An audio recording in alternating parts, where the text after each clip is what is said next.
It's a pleasure to be here. It's particularly a pleasure to be able to connect with so many of you that I have known for so many years.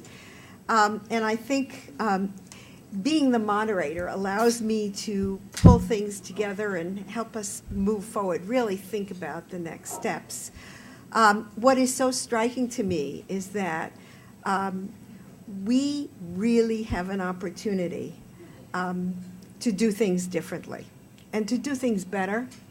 As much as I was thrilled when in 1968 I was asked to come to, I think it was the Waldorf Astoria by Lloyd, to help, and there's Dave, of course, help think about what we could do for kids in reading. And I was a reading teacher in Oak Ridge, Tennessee.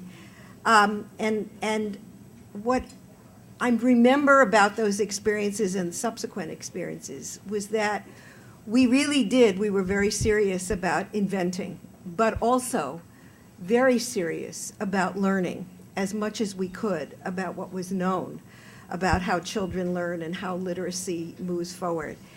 And in my subsequent life as a policymaker, George, I have to tell you that I really understand that legislation matters and how we frame the problem and how we think about where we want to go can really, it can change things. And so many people in the United States today have a notion that what government does really doesn't make a difference. Well, just think about, I've retired and sort of retired. I failed retirement. But, Social Security matters for a lot of people. And so we should, and our national parks and our education system. And we can make changes. There's no stopping us if we understand what the challenges are and what the opportunities are.